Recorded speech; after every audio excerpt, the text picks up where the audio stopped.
On va commencer peut-être avant de parler de l'OTAN et de l'Europe de la défense qui s'est réveillée. Bah oui, vraiment, on attend de voir ça. Écoutons quand même la colère de Donald Trump, parce qu'avant de prendre l'avion pour aller à La Haye ou rejoindre ses amis chefs d'État, il a poussé un petit coup de gueule pour dire qu'il fallait que ce cessez-le-feu entre Israël et l'Iran soit respecté. Et il a non seulement parlé d'Iran, mais aussi il a parlé d'Israël en des termes assez virulents. Écoutez. L'Iran a violé le cessez-le-feu, mais Israël l'a également violé. Dès que nous avons conclu l'accord, Israël est sorti et a largué des bombes comme je n'en avais jamais vu auparavant. C'est la plus grosse charge que nous ayons jamais vue. Je ne suis pas satisfait d'Israël. Vous savez, quand je dis « Ok, maintenant vous avez 12 heures », vous ne sortez pas dans la première heure et vous ne lâchez pas tout ce que vous avez. Je ne suis donc pas content d'eux, je ne suis pas non plus satisfait de l'Iran. Nous avons deux pays qui se battent depuis si longtemps et si durement qu'ils ne savent plus ce qu'ils font. Vous comprenez cela ? Voilà, je crois qu'on a compris. Là, il est très énervé, il est très très énervé.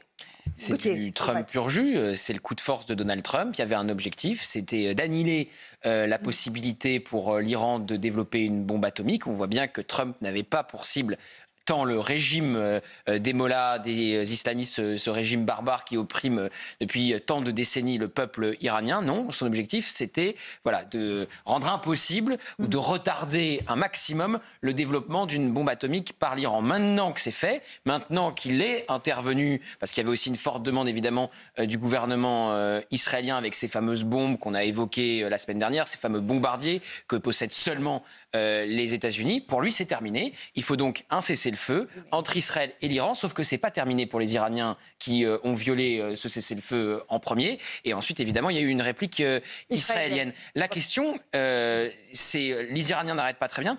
Les Israéliens veulent-ils faire tomber le régime ? Benyamin Netanyahou veut-il tuer le guide suprême, Khamenei ? Et là, c'est une question qui divise la société israélienne.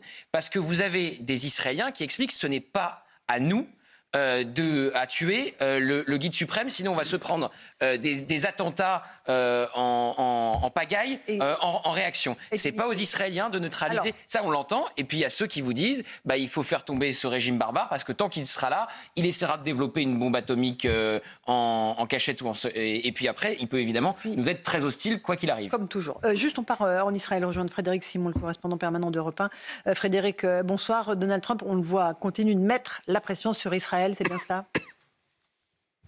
Oui, en effet, 2 missiles ont été tirés vers le nord d'Israël un peu plus de 3 heures après l'entrée en vigueur du cessez-le-feu ce matin. Les projectiles ont été interceptés, mais cette violation du cessez-le-feu a été considérée avec gravité par les dirigeants israéliens qui promettaient une riposte cinglante, mais c'était compté sans Donald Trump. Le président américain qui avait annoncé l'arrêt des combats la nuit dernière a haussé le ton en reprochant tant aux Iraniens qu'aux Israéliens d'avoir violé le cessez-le-feu. S'en est suivi une conversation téléphonique tendue entre Donald Trump et Benjamin Netanyahou, au cours de laquelle le président américain a exhorté le Premier ministre israélien à renoncer à la riposte israélienne. Et de fait, les avions de chasse de Tsahal, partis pour l'Iran, ont dû rebrousser chemin, comme l'a rappelé le communiqué publié par le bureau de Benjamin Netanyahou après l'entretien téléphonique avec le président américain, probablement à la demande de ce dernier.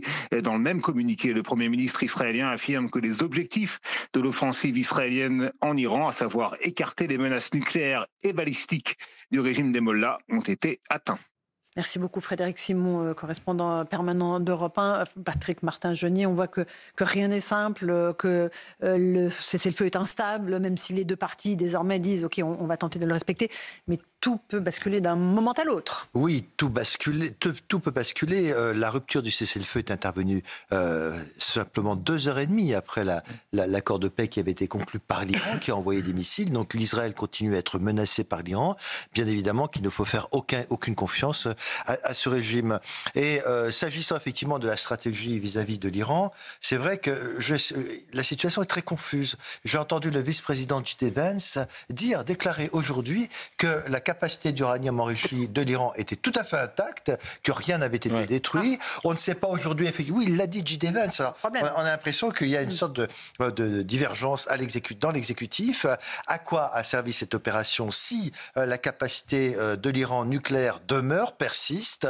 Et J.D. Vance a dit effectivement, enrichissement à 60%, ça ne doit pas aller à 90%. Et s'agissant de l'attitude vis-à-vis du régime, bien évidemment, on a bien vu qu'il y avait en fait quelques hésitations, parce que Donald Trump avait dit dans un premier temps qu'il ne cherchait pas à renverser le régime. Après, il a dit qu'il ne l'excluait pas. Il y a eu des divergences aussi entre Israël Katz, le ministre des Affaires étrangères, et le Premier ministre Netanyahou, l'un disant qu'il fallait le renverser, l'autre pas. Donc on voit bien que il y a là une situation assez complexe, mais pour moi, la question qui demeure, c'est une énigme. 12 jours ou 13 jours après le début du conflit, eh bien, on a l'impression que rien, strictement rien, n'a changé et qu'au contraire, le régime de Téhéran va se renforcer. Bien sûr. Et c'est c'est pour ça qu'on comprend que les Israéliens voulaient poursuivre leur opération Rachel Khan, parce qu'en réalité, le potentiel de nuisance de l'Iran a assez peu diminué. Exactement. Et souvent, quand on pose la question que veut faire Israël, est-ce que c'est le nucléaire, est-ce que c'est la tête, Israël veut une seule chose, c'est vivre en paix. Et à partir du moment où l'objectif de ce régime est de détruire ce territoire, à partir du moment où peut-être qu'il y a un cessez-le-feu, les bombes se taisent, mais la menace est toujours bien présente. Jean-Sébastien Ferjou et Louis. Mais je crois...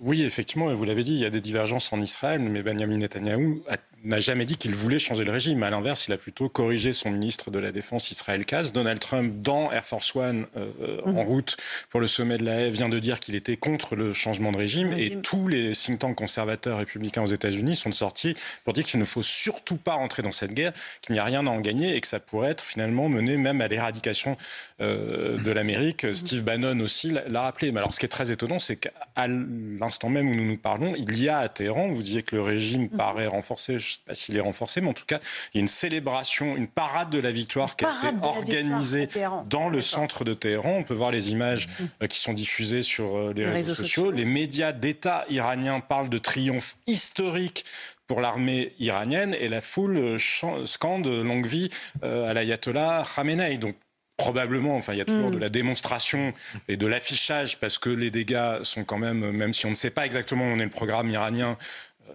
vraisemblablement, les Iraniens ont quand même perdu beaucoup d'années. Oui, je pense qu'il ne faut pas sous-estimer les bénéfices et les objectifs de guerre atteints par les Israéliens. Si je peux me permettre, ceux qui sont dans la rue, ce sont des soutiens. Bien sûr, c'est organisé par des militants. Ils sont totalement organisés. Il y a des militants du régime, il y a des gens qui profitent de la corruption, les privilégiés du régime, mais on dit aussi qu'il y a plusieurs milliers d'Afghans qui sont là-bas, qui sont des soutiens du régime. Puis qui sont payés, en fait, ils payent les gens pour venir dans la rue. Parce que vous avez invité au cours de ces derniers jours, et tout à fait pertinemment, des franco-iraniens ou des franco-iraniennes, la diaspora iranienne, tous espèrent un changement du régime, mais on s'aperçoit que ce n'est pas si facile que cela, parce qu'ils mobilisent leur soutien, et le fait qu'ils aient pu obtenir effectivement ce cessez-le-feu, alors je ne sais pas si ça va consolider un tas, mais en tout cas, ce régime des mollahs, il est toujours présent. Et aujourd'hui, eh bien, l'objectif de renverser ce régime apparaît un peu fragilisé. Enfin, Donald Trump voulait absolument un cessez-le-feu, parce que vous savez, il voulait arriver en héros au sommet de l'OTAN pour dire, regardez, j'ai réussi à faire un deal, et malheureusement, ça n'a pas encore fonctionné. Pas encore. Louis de Ragne. Oui, par rapport à ce que vous disiez, il y a un enseignement qui est à peu près certain aujourd'hui, c'est que le régime des mollahs va être beaucoup plus impitoyable qu'il ne l'était encore jusque-là. Ils voient des espions partout, des agents du Mossad partout, des traîtres absolument partout. Donc il y aura une répression interne qui va être extrêmement violente. Et à l'extérieur... Ils ont encore arrêté un Européen aujourd'hui. Oui, ils sont un peu comme un animal à qui on a arraché une patte, mais qui est encore en vie. Et dans la mesure où Benjamin Netanyahou a affiché comme objectif la suppression, la neutralisation de l'ayatollah et la destruction du régime, là on peut avoir une certitude, c'est que la haine est décuplée à l'égard de Benjamin Netanyahou et en tout cas de l'action de l'armée israélienne. Donc moi je comprends que les Israéliens soient un tout petit peu inquiets, parce que certes il y a peut-être une menace immédiate qui est peut-être repoussée, différée, mais avec une espèce d'intensité aussi qui est renforcée du côté des Iraniens. Gauthier. Non mais Benjamin Netanyahou avait eu cette phrase si on tue l'ayatollah Ali Khamenei, ça mettrait fin à la guerre. Il l'avait dit il y a quelques jours. Et la presse américaine avait révélé qu'il avait il avait voulu le neutraliser dès les premières frappes et que c'est Donald Trump qui avait mis son veto. Donc là, à mon avis, ce que pense le cabinet de guerre de Benjamin Netanyahou, c'est qu'il faut neutraliser Ali Khamenei, parce que tant que vous aurez et d'ailleurs il y en a 3 à neutraliser pour faire tomber le régime, il n'y a pas que lui. Tant que vous aurez ce régime-là, vous aurez une menace existentielle qui pèsera sur Israël. Mais il ne faut pas sous-estimer ce que j'ai dit tout à l'heure, c'est-à-dire que cette société israélienne qui est divisée avec de nombreux Israéliens qui pensent que ce n'est pas à Israël à abattre le régime et que les répercussions pour Israël pourraient être terribles. Mais quand ce régime est là, il fait aussi peser une menace existentielle à Israël. Donc c'est là toute la difficulté pour l'État hébreu. Oui, mais par rapport à ça, ça va être le grand retour du dossier Gaza.